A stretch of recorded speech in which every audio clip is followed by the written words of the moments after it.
this idea of leadership for creativity is about holding space for your team to have discussions, to kind of decide what's best, to say, I don't think that's a good idea. This might be a better idea. It's not prescriptive. It's not where you're like, and then here's how we're going to deliver this. It's just saying we can fail. We can try and fail over and over and over. And until we come to a good idea or until we come to something new.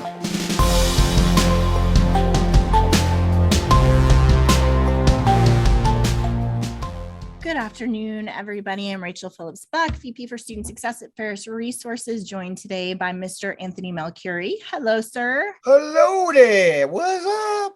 Happy birthday. It's my birthday, and if I want to. I'm so excited for you to spend. Sorry you have to work on your birthday, but I'm happy to get to spend an hour with you. Every full-grown adult that has responsibility works on their birthday.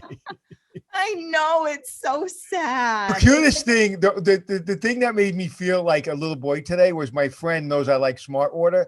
So he put a tray of cookies and a case of Smart Water on my porch, and I was like, "Wow!" I felt like, you got a great birthday present. That's awesome. It is a sad thing that you have to tell your kids, like, "Hey, when you get older, nobody cares about your birthday. Nobody. Sorry, no one's gonna wake you up with balloons. I'm really sorry to tell Actually, you." that's not true. I walked downstairs and there was presents of balloons on the kitchen table.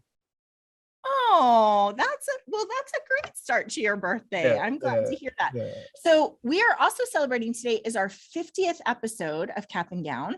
Wow. Which is pretty amazing. So we're so grateful for all of you who join us.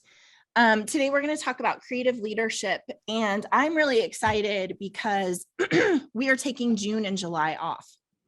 So Anthony, you know the grind. You do podcasts every day. Is that right? 4 days a week. And then we're going to go, don't tell anybody, but maybe go down to 3 and doing it a little bit different. We don't social media it well. And so we're going to change up the way we're doing things. But yeah, we do it a lot. We've done over 600 episodes. But you know what? There was so much to talk about during the pandemic. And now we're finding ourselves where people are really, really busy. And we're not, we need better, not better, but we need to make sure our content is, viable. And we're continuing to talk about different things. If we're talking about the same thing, it's not good. So we're going down maybe the 3 days. We're thinking about it, but yeah, we do it a lot. That's great. Well, so will you take any time off for the summer? Or are you going to keep going all the way through? Oh no. I think for a week or two, but like I do it like I do, this, it's like wherever I am, I don't think about, I'm taking time off. It's like if I'm on vacation in Hawaii, I can do this. I can do this. I could just go find the corner and do it. So I don't equate the podcast with work. Well, that's nice. Yeah. That's like the best compliment you can give of a job. I know my lunch hour is going to be doing a podcast somewhere wherever I am. That's awesome. Well, we are going to talk about leadership for creativity today. And I also have a State of the Union, but I do have my 20 questions. They're birthday questions. And then I want to talk about this year. There's some exciting things that happened the year that you were born that I don't know. You did say I'm going to do 20 questions, but I only have. Sorry, we're going to do 20 questions, but I only have 19. I do only have 19. Thank you. In case you think I'm trying to like get more work out of you. If you don't say it, it just doesn't feel right. Okay. Are you ready? I was born ready. All right. What kind of cake do you want on your birthday? Cannoli. Oh, okay. That's weird. Somebody just asked me that. Like random, just said, "Hey, what's your favorite cake?" My partner. And it was like so random. But anyway, go ahead. Because she's not okay. Well, now we know. Would you rather eat in a restaurant or at home on your birthday? I'm actually eating at home on my birthday. And I was asked if I wanted to go out. And I said, no, I want to stay home. Nice. Okay. Would you rather have cake or ice cream on your birthday? Cake. Did you ever get a pet rock for your birthday? No. I don't understand it either, but this is a thing that Matt said he got one for his birthday. I don't know. I don't think anybody knows me would give me a pet rock. Whoever thought of that was a genius. Like, give me a pet rock. It's like giving me a t-shirt with Star Wars on it. I don't get it. Okay. Would you rather have a tangible gift or an experience? Experience. Would you rather have a busy day or a relaxing day? Busy day. Did you have birthday parties when you were little? Yeah, I guess a couple, 3, 4, Okay. 7. I don't know. What's the worst present you ever got? I don't know. But I you could have given me the worst present in the world, and it wouldn't like translate to me as a worst present. It'd be like somebody gave me something. Thoughtful. So, Yeah, so the yeah, thought even if it counts. was something that was stupid and weird and like awful, like it would just translate that you took the time out of your life and you thought that I would like this, then I like it. So no, I never Good. had a bad present. Okay. Have you ever gotten poker chips for your birthday? Yes.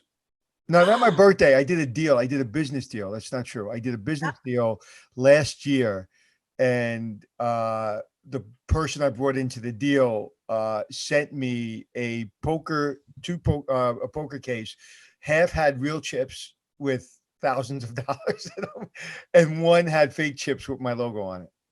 That's awesome. What a great They gift. actually went to they had somebody I work with go to the casinos that I play poker at sometimes and buy me, real chips. And I thought that was Yeah, cool.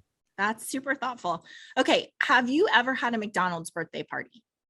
Mm, I don't I think- mean, I assume that I've would been be to my nieces, but no, I don't think so. okay. I didn't either.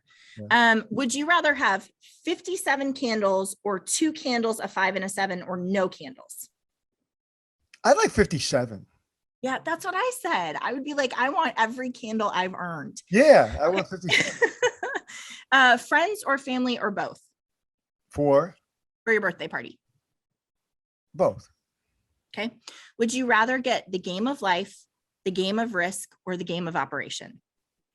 Oh, that's good. I would say the game of operation because I was really bad at it, and I would like to think that I'm a lot more precise now that was when I was a kid.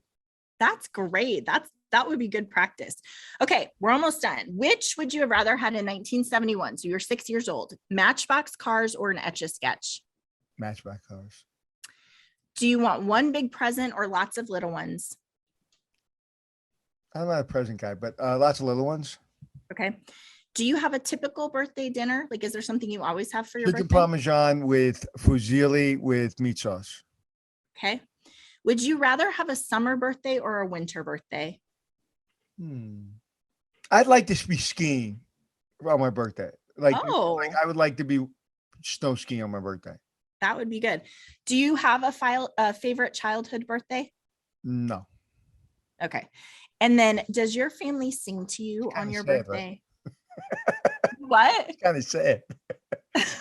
That's okay. Does your family sing to you on your birthday? They do, but this is funny that you asked this question. The last time, maybe it was last year. No, it wasn't because of COVID. But the last time we were in the restaurant for my birthday, everyone knows do not sing me happy birthday in public. I Yeah. barely like it in private. And the cake comes out, and the waiter takes upon himself to start having the restaurant sing me happy birthday. I was the biggest moron. I was like, no, sing me happy birthday. And then I caught myself and like they kept on singing me happy birthday. And to this moment, I feel like a complete idiot. I would like get mad that somebody sing, but like that's how much I don't like it. But like just they're singing me happy birthday, just appreciate that you're alive and someone's singing you happy birthday. Like get over it. But I remember having that reaction as like I really don't like it. Oh my goodness. Well, I will not sing you happy birthday. How about that? We'll make a deal. You're welcome. Thank you for playing 19 questions with me. Did you know that the St. Louis Arch was completed in the year of your birth? Oh really? I did not know that. I did not. Disneyland or Disney World? No, in St. Louis. Oh, the Arch. Wow. Completed in Well, the year of your birth? did I ever tell you my experience with the Arch? No. I was in the military in Missouri, and I was going to St. Louis for a doctor's appointment. And I had time before the doctor or after the doctor's appointment. And first of all, I went to the Bowling Hall of Fame, which is in St. Louis. Okay. Yeah, I was the only one in there, and it was kind of boring. But anyway, then I went up to the Arch. Like you lived in New York, bringing somebody up to first of all, you go through that cart that goes like this. But once you get up to the Arch, It's like standing on the 20th floor of the You were underwhelmed, huh? You're I like, was just like, "Hey, there's Midwest." nothing but farm. Like when I flew into Missouri, it was more interesting because like it was higher. I was like, not to badmouth the arch. The arch is beautiful. I love it. But like, I was just like, all right, that was a way. First of all, I had brain damage from that ride up. And then I was like, this doesn't make sense.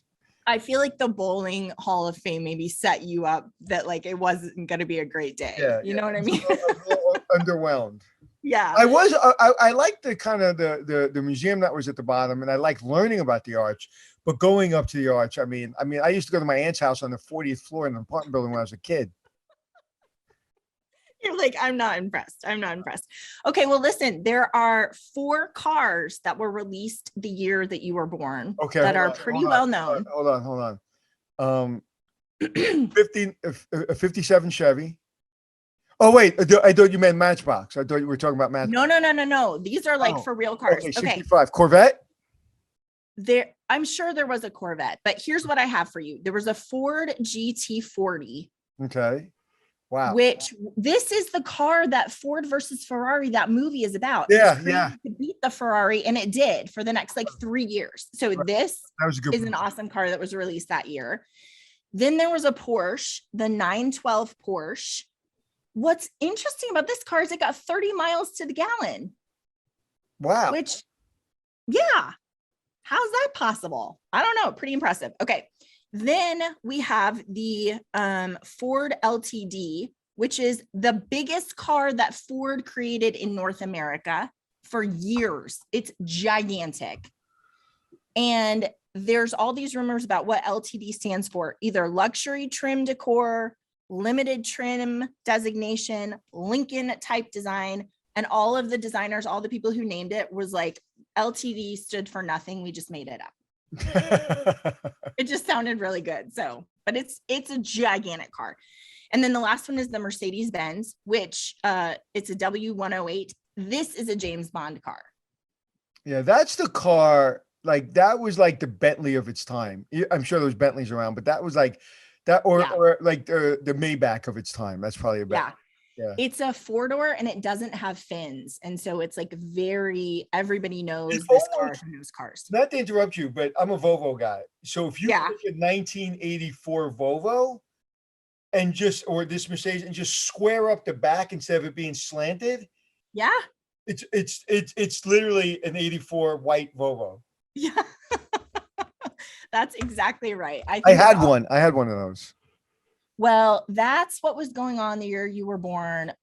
Pink Floyd also formed that year, and Apple Jacks were released that year. So it was a great year. Yeah, and Mick Jagger was performing and is still performing. That's exactly right. 97 years old. Okay, I want to do State of the Union really quickly. So you guys, Title IX that was supposed to come out in October and then was going to come out in April and then was going to come out this month is now not going to come out until June. So sorry about that. We don't know what's going on there, but they're trying to get it right, I guess. So those of you who are in charge of it, you're going to have to scramble a little bit. There's a great article about staff shortages as financial aid counselors. So this is a really tricky one because it's a pretty intricate, knowledge. You have to have a lot of knowledge to be a good financial aid counselor. And everything I've read says like you should be in the job for a year to really be an expert in that. And then there's a lot of people leaving a lot of schools that are feeling that pinch of financial aid counselors.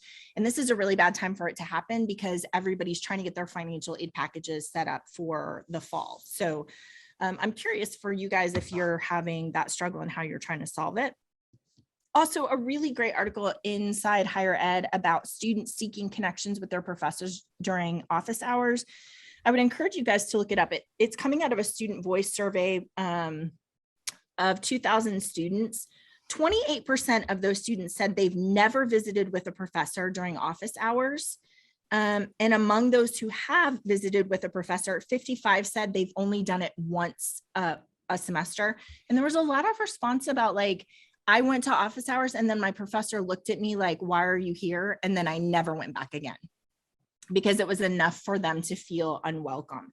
And so this article has a lot of really interesting things about how we should be looking for collision points with our students, that we should not just be sitting in our office. It reminds me of you talking about like the GM walking around the hotel, right? Like you should be out on campus, walking, running into your students. Don't just sit and wait for them to come to you. What amazes me is as we get older, we forgot how vulnerable we were when we were that age. I remember my first job, real job, at night manager at the Plaza, and how vulnerable I felt and lost and confused and overwhelmed. And we got to remember that when those kids have the courage to come see us, talk to us, email us, DM us, we've got to take the time. Yeah, be delighted with them, right? Don't look at them like, why are you doing this? Another great idea in this article was this faculty member said, I put things up all over my walls so that when students come in, they can be like, oh, I love that music, or, oh, are you from New York? Or is that what you're watching on Netflix? Those kind of conversation points to help them learn how to talk with you about it. With name tags at Nickelodeon, we put we had the character as a name tag, so kids would ask us about the character. Yeah, I love that. I think that's great. So that will be a good one for you guys to go and review. And then also there's a really interesting article about providing holistic healthcare for veterans, which this is just a population that a lot of times our institutions are not paying very close attention to. And it's a great article in terms of like, here are really specific things you can do. You should do an intake with all of your veterans. You need to make sure that you're giving them an easy way to access your mental health services. Talking about things like suicide prevention, doing peer-to-peer mentoring. So it's just a list of things. What's interesting is it is the same thing that we would say for our general population in terms of you need to look at the whole person and provide them what they need when they need it. It's just that veterans have a different list of things that they're needing. Yeah. And Anthony, I was talking to Dr. Woosley the other day, and she was saying it's really interesting. Her study with veterans is that veterans in college are not as interested in peer-to-peer relationships, but they're very interested in faculty relationships. Like that's where their primary community was. Was that your experience? Well, no, I had a very different experience because it was on base. It was a school on base. A lot of the professors were people I knew from around the base. And I was really had to be really efficient with my time. So I wasn't looking for relationships with anyone. Yeah. I worked 7 to 3 for the colonel. You know, I would go do my laundry or grab something to eat. And we worked on quarter basis. I got my degree in 3.5 years at night. So not quarter, we did 5 times a year. And so I would come home, do my laundry, go to my dorm actually. And by 4:30, I'm in class until 10:30. And then on Friday, I would drive to Overland Park, Kansas, where I would work at the Embassy Suites until Sunday night. So I really wasn't looking for anything outside of just trying to survive. Getting all of the stuff done. Yeah. It's pretty interesting. It is a different experience for veterans for sure. Okay, and then last thing I have for us to talk about, have you been paying attention to what's happening with the NCAA and the NIL and Nick Saban and A&M? No, holy moly! No, I don't know. Actually, it's so funny because I'm usually up on that stuff, and I know some like people like me are starting to make fun of Nick Saban and stuff, and I don't know what the hell he said. I was too busy watching the Amber Johnny Depp trial. Me too. Don't get me started on that. Honestly, do not get me started on that. I have a lot to say about it. Okay, but let's focus on Nick Saban. So the NCAA, like 2 weeks ago, was like, hey guys, sorry we weren't clear. You are not allowed to have a bunch of boosters for your college football team, give you millions of dollars that then universities are taking and giving to students for NIL. So basically you had a bunch of boosters who are creating consortiums.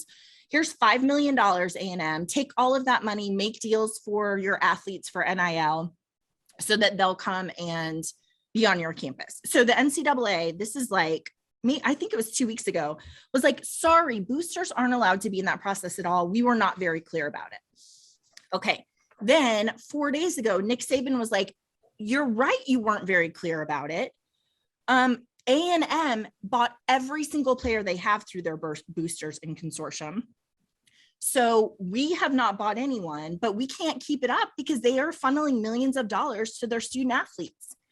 So that's a whole big rigmarole. And then the NCAA is like, sorry for all the confusion. You definitely are not allowed to have boosters give money to students. The problem is that we only have 5 people in our office for all of the for all of the football teams. We're down 20 people. So probably we're not going to reinforce those rules at all. Like, we're not going to be looking to bring lawsuits against anyone. So just everybody do the right thing. So it's kind of a train wreck. The quote in the who's the person in charge of that? Yeah, let's see if it says if we have a name. If that is absolutely fact, that person needs to be walked out of the office. Yeah, funny, Anthony. They don't give an NCAA official name. Wait, they're just like the NCAA says. They only have 5 people in the NCAA offices. Only 5 people. No, Yeah. no, in that category, or this says, aside from staffing issues, the NCAA enforcement is down 15 to 20 people with only a small handful of active field agents. Some say less than 5. That is an insane thing to say. Why couldn't they just say, if I'm reading this right, why couldn't they just say the money that was used from boosters now has to be repaid to the boosters from the college? Yeah. Well, there's a lot of ways to solve it, but it's a total wreck. Basically, what they're saying is this model where it used to be that you could not give an athlete a ride in your car in the rain. Now boosters are just giving athletes cars. So that's the change. Don't you, any athlete, or you have to be a certain, like, or any athlete? There is no limit for NCAA athletes in the NIL other than what someone will pay them. I think it's like $25,000 or something like that. But somebody can give them a house. They're not supposed to. NCAA meant to tell you that, but it forgot about it because there's only 5 of them. It's a total wreck. It is a total wreck. So anyway, you guys, I don't know what's happening there. Obviously, listen, unfortunately, human behavior, a lot of people only heard, oh, we can get away with it. Right. Exactly right. Terrible. It's that unintended consequences. I love the idea that athletes can make money off of their work. I love that. But it's like, don't tell people we don't have enough people to but we really can't enforce it. So please just do what you're supposed to do. New York City, like, I don't know if they do it now, but they used to have cop cars without police officers in certain locations. They would just park them on the side of the road and leave them because they didn't have the staff. But you saw the cop car, you slowed down. Well, there you go. They shouldn't have told them. They should have just like made up a bunch of names and put it on the website. Would have been perfect. All right, y'all. That's the State of the Union. I don't know what's going on, honestly. Okay, so I would like for us to talk today about creative leadership.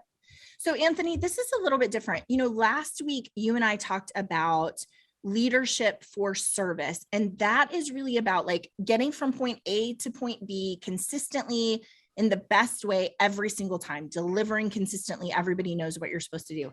Today, I want to talk about creative leadership, which is different because you have an unknown place you're going. So we're not saying like we're going from A to B. We're saying we're starting here and we're just going to try to decide like what's the best thing, what's a new idea, what's something creative we can come up with. And this is really, really different. And I know it's going to make some of our listeners very uncomfortable because people like to know where they're going and they like to have a process that they're following through and they're being very consistent in it.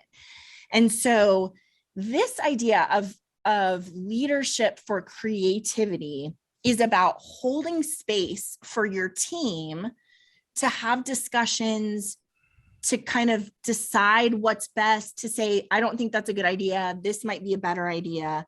It's not prescriptive. It's not where you're like, and then here's how we're going to deliver this. It's just saying we can fail. We can try and fail over and over and over.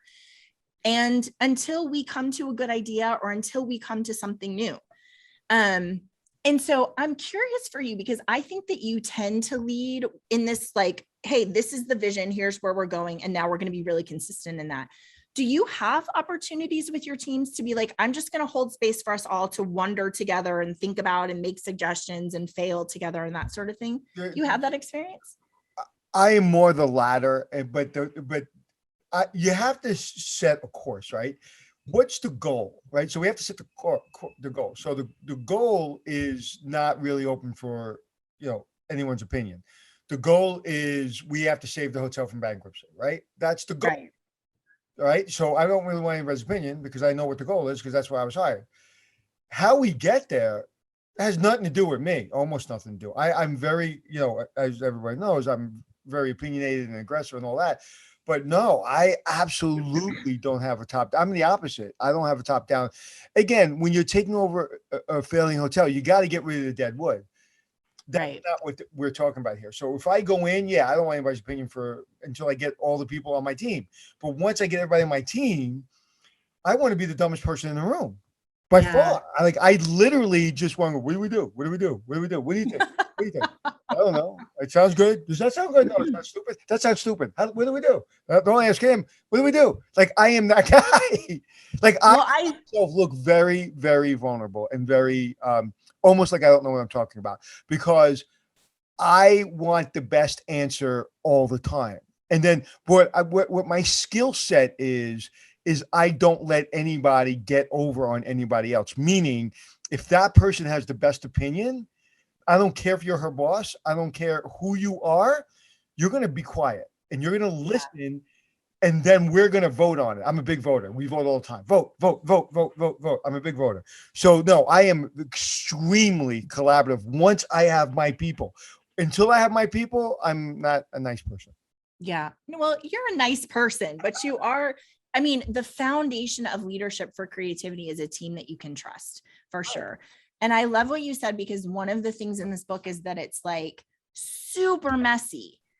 And that's how you know you're going to be successful, because you don't have a top-down approach. You don't have a person being like, and then we're going to do this, and then we're going to do this. And you have everybody like throwing things in the pot. And the reason that doesn't happen a lot, and it only happens with the very, I think, teams that excel and actually do reach their goals, is because it makes the person that's the person in charge look a little incompetent, look a little unsure of himself or herself. And I'm okay with that, because you want to come after me, and we'll see if I know what the hell I'm talking about. So I'm not worried about not knowing if what I'm doing at that moment. But if you want to challenge me, I'm up for the challenge. But I'd much rather somebody else have the idea than me. Matter of fact, I want somebody else to have their idea. It's too much work to have the idea. Too much pressure. Well, I was thinking about, so one of the big pieces here, which you alluded to as well, is that in broken teams where there's not a lot of trust, it is a person saying, here's what we're doing. And everyone's like, okay, here's what we're doing. It's like the Emperor's New Clothes, right? Where it's like, you have somebody who's just going to say this thing, but we're all nervous about what's going to happen. We all make fun of him when he's not around or she's not around. That's what I'm more petrified about. I'm not petrified if you think I'm an idiot. I'm petrified that you're going to make fun of the idiot. Well, the thing is, like, if you think I'm an idiot, that's okay. At least we can talk about it. But if you think I'm an idiot and think I don't know I'm an idiot, then we have a problem. Right. That's the thing. It's like, yes, you guys may make fun of me, but guess what? I'm in on the joke. Yeah. Like, when you hold this thing and people know you don't know what you're doing, they're just going to go make fun of you behind your back. I'd rather you bring me in on a joke, like make fun of me in the morning. Be real. Stand up. Yeah, sure. Yeah, be real. So it's interesting, because I was trying to put myself in a position. We all find ourselves, I'm thinking about our listeners, in a position where we're in a room with somebody who is saying something that we think is a terrible idea or is not going to work or shouldn't be done or whatever.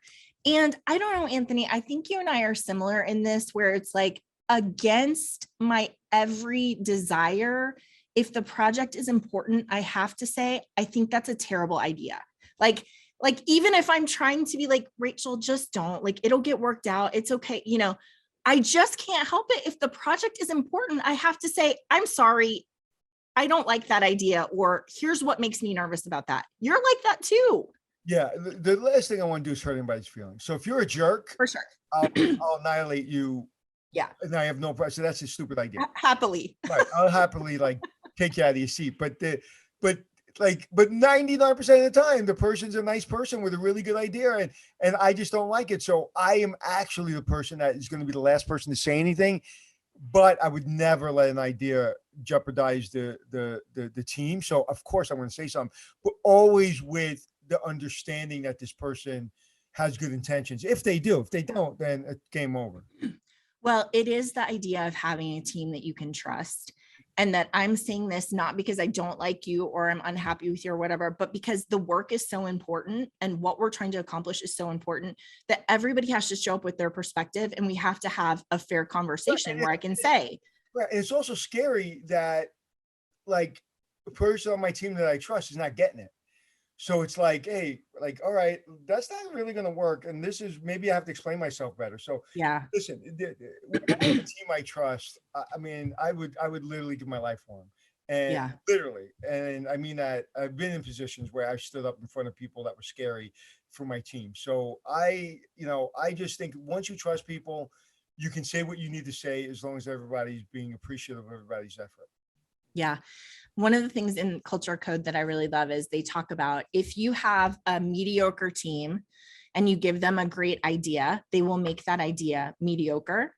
But if you have a great team and you give them a mediocre idea, they will make that idea great, which I love. You give a great team a bad idea and they'll come up with a great idea. It's Yeah. Yeah. like I literally can't stress enough how great teams feed off of each other, how great teams inspire each other, how great teams a lot of times don't even like each other. You know, and that's where I think a lot of leadership and a lot of management and a lot of companies fail. I'm not here for everyone to go have dinner with me on my birthday. Right. I'm here to appreciate your skill set. Yeah. You may be quiet, you may be a little weird, you may be a little not as weird as the guy on the trial yesterday with his mouth going. It was so weird. They say psychiatrists are crazy, but like I appreciate greatly personalities. Yeah. I think again, if I have a superpower, it's being able to bring everybody's personality to one voice, and that's key. It's creative leadership is leadership. Yeah. You know, anybody can stand in front and say, do this, do that, do that. That's not leadership. That's somebody with a large friggin' ego. Yeah.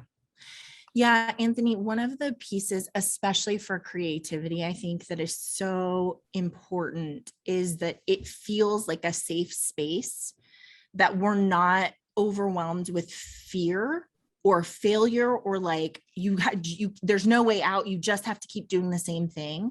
And that I think is a really big part of leadership in that process, to be like, hey, we need to push out. So if somebody puts a gun to your head, you cannot be creative, because the only thing that's happening is you feel afraid and you're trying to figure out what's going on and you're stressed. And so in a team, being able to be like, I'm pushing out all of the fear and the danger and the risk while we're in this room trying to solve this problem, we can be creative. And it's okay for you to make a suggestion that then we all decide is not the way we want to go.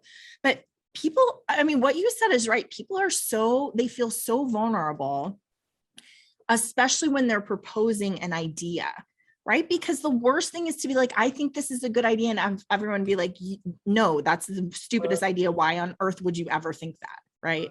You know, I hate the term open door policy. I hate it because open door policy is such a BS like kind of statement. I have an open door policy. What I like better is I have an open mind policy. Sometimes my door is going to be closed, but once you get in, I'm going to have an open mind. Yeah. So like this open door policy, well, you can come see me. Yeah, I can come see you, but you're a scary son of a bitch, so I don't want to come see you. You yeah. Know? So well, it's like office hours, right? You come see me, and then I'm like, why have you come? And you're like, yeah, never mind. I don't know why. Open mind policy is more important than open door policy. Yeah, I totally agree with that. So one of the things that I, I'm big on action items, and I always want for our listeners to walk away feeling like they understand what the next step is. And so I was thinking about this idea of just doing something different. This is a counseling perspective, but I find it works so well. So let me talk about it, and then you can reflect on what you think about this. When you always do what you've always done, you're stuck in this rut of like the way forward is always the same. So we talk about this in relationships where like you have a script. So like my husband says this, and then I say this, and then my husband says this, and then I say this, and then we end up in the same place. And like we could write it out because it's exactly the same every single time. Our brains like that because it means we don't have to think. It means we just know the way this goes, and then we are in this familiar territory and we know where we're going to end up. And so a great example of this is when I was doing counseling, I had a girl who would fight with her mom all the time.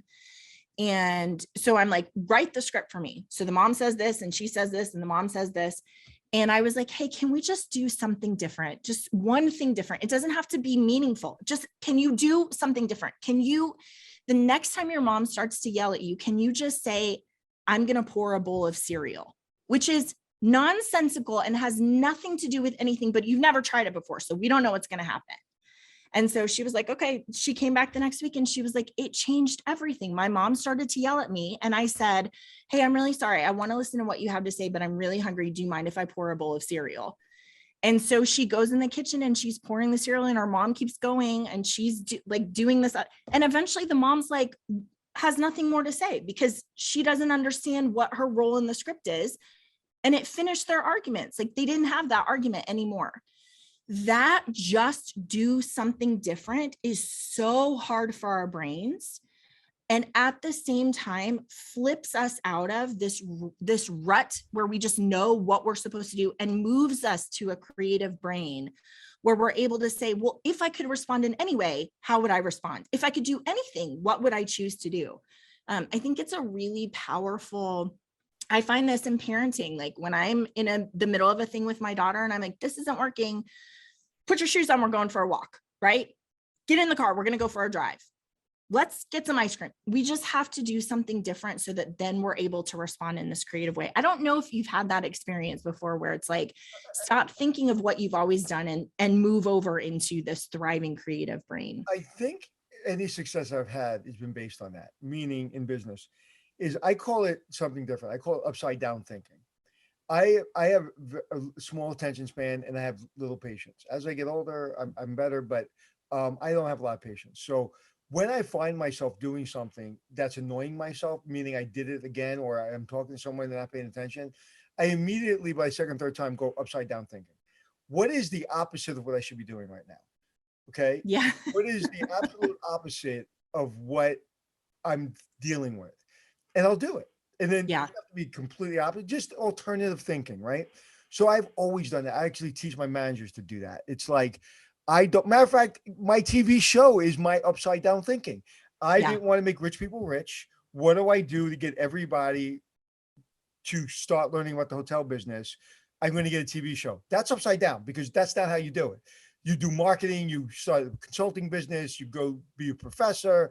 You that's what you do, Anthony. You don't go because you're not going to get a TV show. And so one day I was thinking, like, what do I do? And I literally did the upside down thing and go, do it on TV. It's like, really? Right. Yeah, I'm looking at myself.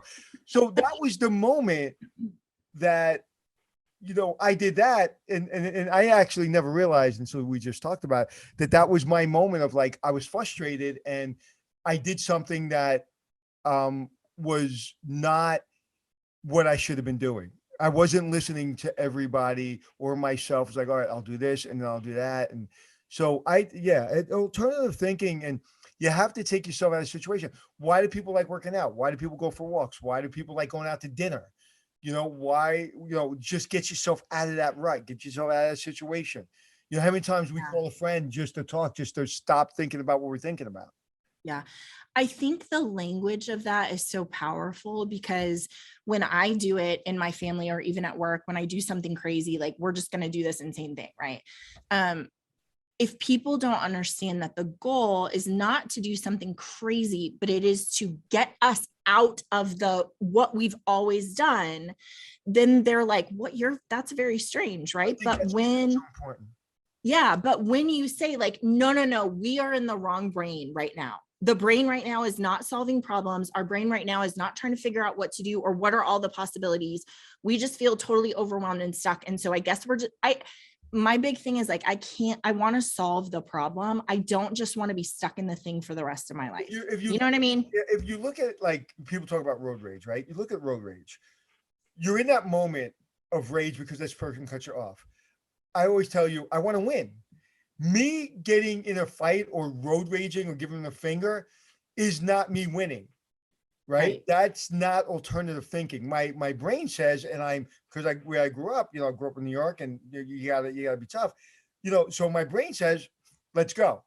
My upside down thinking says, like, you look pretty today. That's a nice car. I gotta go. Bye. Because I want to win. I want to win that Right. situation. I got to get out of that situation. And same thing when you're arguing with somebody you love or care about, or a team member, is like the answer is, I want to win that situation. Not for me, but for us. Because if I Yeah. get out, you're going to get arrested. I'm going to get arrested. And I have to spend money I don't want to spend on a lawyer. And it just doesn't make any sense. So same thing in business or relationship. I don't want to lose that relationship. That relationship is important to me. I do it from time to time with friends. It's like, I'm going to accept that. And I'm going to come at it differently next time, because it's important to me, and my brain isn't serving me well right now. Yeah, that's right. That's such a great example. I think I've told you before about when I worked at a bakery, I had a little old woman, and she beat me every single day. Every day she came in and she would be like, what's that? What's that? She just, every day I would be mad. And finally I was like, this old lady is going to beat me. Like, she is winning because I see her coming and I'm annoyed with her, and she takes all this time. And so I just had to be like, the next day when she came in, I went out to her car and I was like, I've been waiting for you. Come in, look at, this is what we have here, all the specials. Because I just thought, why am I going to let her give me a bad day every day? That's so dumb. Right. Or I could just be kind to her, right? But it's redefining that problem. Well, let's go back to that for a second. Not to go off on tangents, but that's so dumb. If we take everything we're seeing in the world right now, and everything that we do that's not pushing us forward or making us happy, you can look at it and put a label on it. That's so dumb. Like, really is. 90% of the shit that we're seeing, excuse my language, seeing out there it's just so dumb. And like, clarity of thought Yeah. is where we should try to be all the time. And I've learned as I've gotten older that my emotions, they're not as strong as my clarity of thought, because Yeah. those emotions are dumb. And I think that I love those words. It's just so dumb. It's just so dumb to let this little old lady, who all she wants is someone to talk to and That's some right. place to She's go. lonely. And she's lonely, and she just wants to take up more time. And you're a sweet person, so I'm sure she plays off of that. Yeah. So you're playing the role in her movie. I like, we should do a show called That's So Dumb. Because here's the thing, Anthony, I think it gives us clarity on what we need to solve. Do you know what I mean? Like, if we just walk around and we're like, I did this thing and that was so dumb. Why did I do that? I don't understand the thought process. I'm going to change it. It would give us so much clarity of why are we doing what we're doing? And you can start it like this. The other day I read something. It's like, have 24 ounces of water every day when you wake up, and your brain will be clearer and you will be in a better place, right? And I did that. And immediately I felt better. This morning when I woke up, it took me a little time to feel like, kind of get back into my day or get into my day. And I said, I didn't say this is so dumb, but I should have. Like, why did I drink the water? That's so dumb. Or when you put something in your mouth in the morning, when like you have that big sausage McMuffin from McDonald's. Yeah. That's so dumb. Not so because you're not enjoying it, because in an hour, you're going to suffer for 3 hours. That's dumb. Right? That is so dumb. Not that Yeah. that people say, well, you shouldn't tell people what to eat. Of course not. You eat whatever you want. I eat like crap 30% of the time. Yeah. But if I know I need to be on a keynote, or I'm going to put, big bowl of cereal in my stomach right before, that's dumb, because I'm lactose intolerant. That's not a good idea. So my point being is, those words should be like, you should have a tattoo on your arm. Anytime somebody says that, just go, that's so dumb. Oh gosh, Anthony, that would be trouble, because I would be showing it all the time. People would be doing things and they'd be like, hey, that's so dumb. Yeah, that is so dumb. It's dumb. But it's really, and we make our own problems. All of us, we all make our own problems. For sure. And the problems that are outside our control, we allow them to affect us. So we're making our own problems. That's right. And I also, I mean, to come back to, we do have to be thriving, healthy people. And I think sometimes our long suffering, man, some people are so long suffering. They just will keep on in the same rut, doing the same thing over and over and over again. And I think for higher education professionals, like there are things that you guys know are not sustainable that have happened over the past 2 years. There are things in your job that you are just like, I hate this process. I'm exhausted by it. I don't feel like it's helpful. We're trying to get students to sign up for this thing and they're not doing it. And so it is getting lifted out of the, but this is just the way it is. And so what are we going to do, into, no, can we just do anything different? Can we just pick something different to do about that? Because I am really concerned that we continue to pile on and just accept things that need to be made better. Until people burn out and leave the profession. That's right. Which That's is exactly all over America. And so there is this like self-care that says, hey guys, this is dumb. I was thinking about when I worked at a university, I was working with deciding students, so students who didn't have their major yet.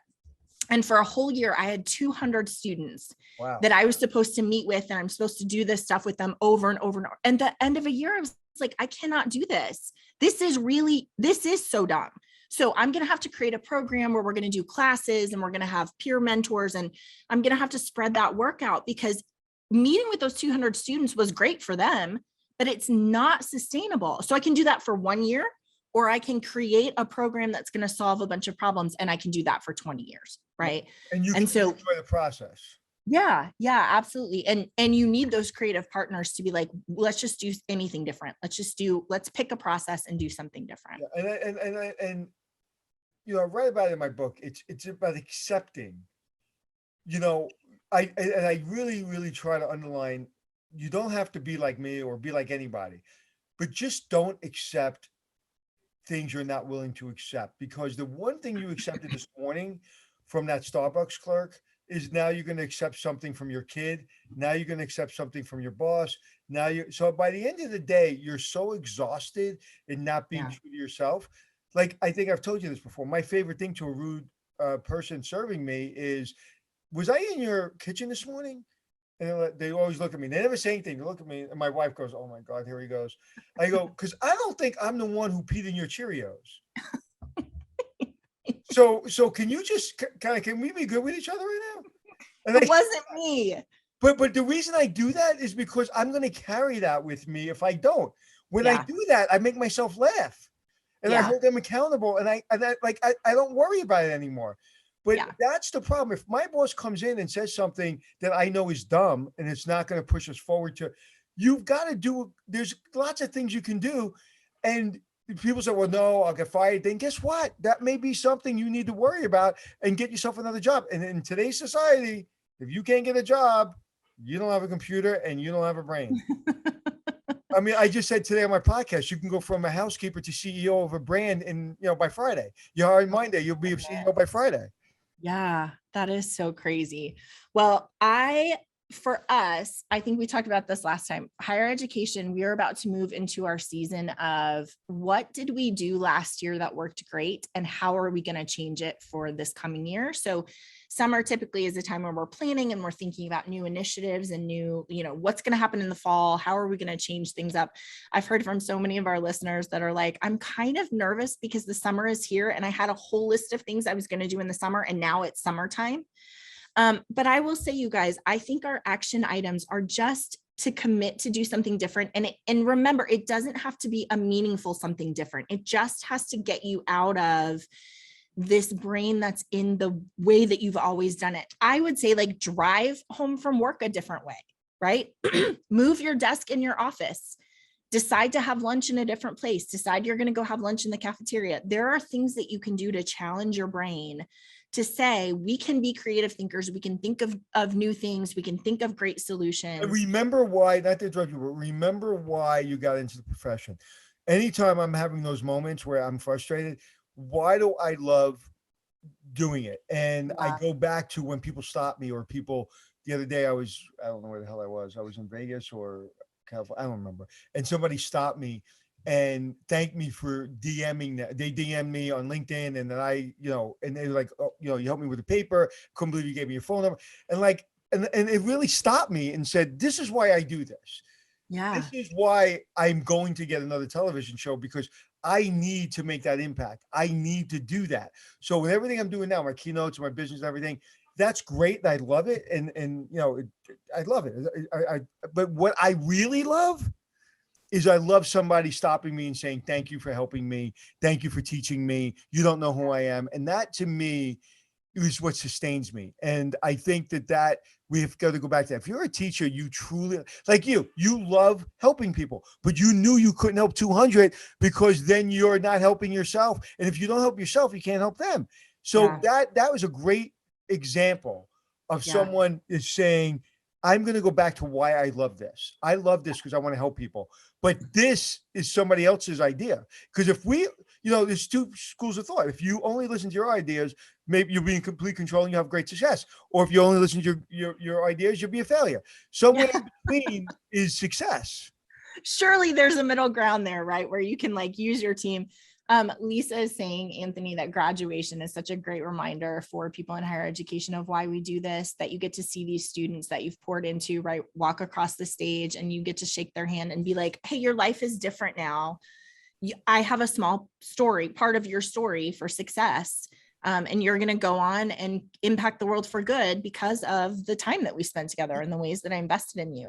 When I did the commencement speech in New River State College a couple months ago, I really didn't want to disappoint the people on that stage. So I worked hard with Suzanne Bagnara, who's a professor there, and really worked hard on getting it right.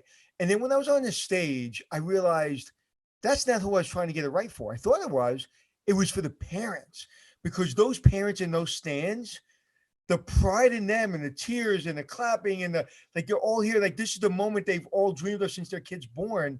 And now they're doing something they felt like they've accomplished something. And I realized, when I was up there, that power from the audience was more than even the looking the kids in the eyes or the adults in the eyes. It was more about those people saying, look at my family member. And I remember the power of really worrying about my words and I have people text me and DM me and stop me and say, you said this and that helped me. You said this and that reminds me of when my daughter was a kid. And so, listen, that's why we do what we do. And you got to stand up for yourself. And standing up for yourself doesn't mean pushing people around. Standing up for yourselves is you saying, I want to do the 200, but let's make it sustainable. Yeah, for sure. So you guys listen, new behavior creates results that then create new habits that then change your culture. So new behavior creates results that then creates new habits that change culture. So those are the words I think that we just sit on this summer and figure out as we're working towards the fall, what's going to be new and what's going to be different and how we come from a thriving brain. Anthony, happy birthday, friends. Happy birthday. What time was I born? Oh, no. You're asking me something I don't know. Right, I'm going to guess. Think about my personality. When was I born? You were born at 7:30 in the morning. 6:05 a.m. I knew you'd get it right. Oh, I was so close.